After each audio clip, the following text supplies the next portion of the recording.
Hello, scholars. My name is Araceli Leon. It's so nice to read with you again today.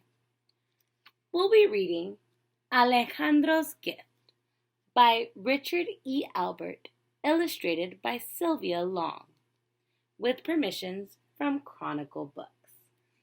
This is a special read aloud because it's going to be read in two parts. Today we are going to read part 1. And tomorrow you'll get to hear the next part of the book. Let's get started. Alejandro's Gift.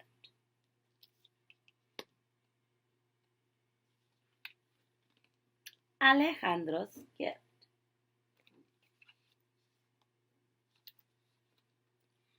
Alejandro's small adobe house stood beside a lonely desert road.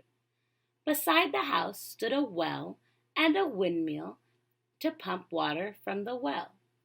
Water for Alejandro and for his only companion, a burro, a donkey. It was a lonely place, and Alejandro welcomed anyone who stopped by to refresh themselves at the well. But visitors were few, and after they left, Alejandro felt lonelier than ever. Can you see where the well is? Can you notice where the windmill is?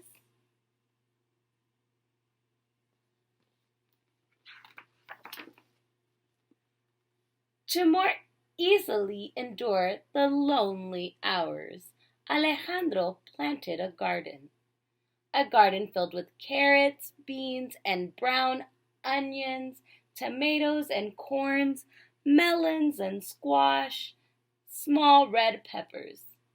Most mornings found Alejandro tending the garden, watching it grow.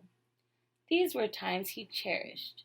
He often stayed for hours, working until driven indoors by the desert heat.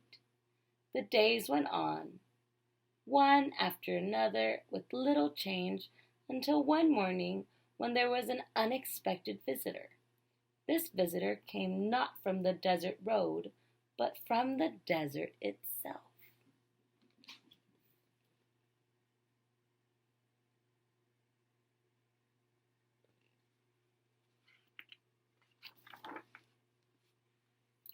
A ground squirrel crept from the underbrush, waving warily over the sand. It hesitated and looked around. Alejandro paused.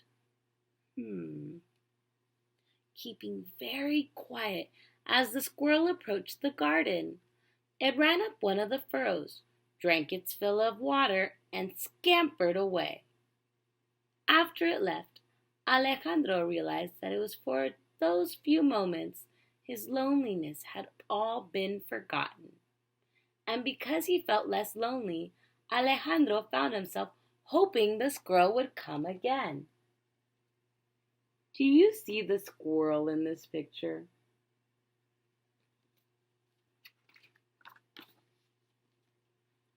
The squirrel did come again, from time to time bringing along small friends.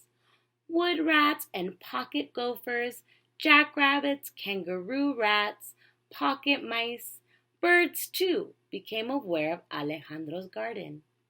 Roadrunners, gila woodpeckers, thrashers, cactus wrens, sage sparrows, mourning doves, and others came in the evening to perch on the branches of a mesquite bush or to rest on the arms of a lone saguaro before dropping down for a quick drink before nightfall.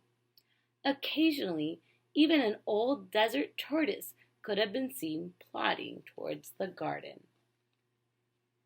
What animals do you notice on these pages?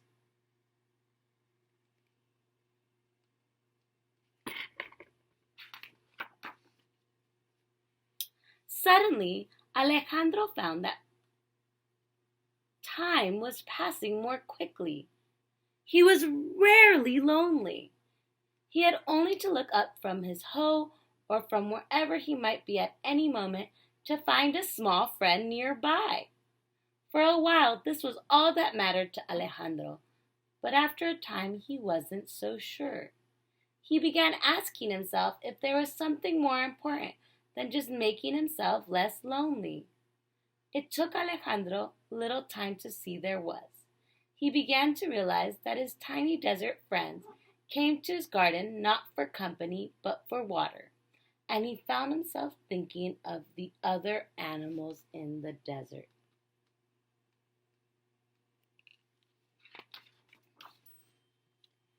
Animals like the coyote and the desert gray fox, the bobcats, the skunks, the badgers, and the long-nosed coatis, the pecaries, sometimes called javelinas, the short-tempered wild pigs of the desert, the antlered mule deer, the does, the fawns.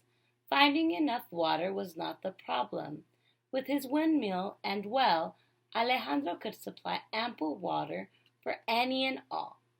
Getting it to those who needed it was something else. The something else, Alejandro decided, was a desert water hole. What animals do you see on this page? We'll stop there. Right now, Alejandro's thinking of creating a desert water hole. How do you think that's going to turn out? What do you think will happen? I can't wait to hear what you think and read more with you tomorrow. We'll continue part 2 of Alejandro's gift tomorrow. So great to read with you. Until tomorrow.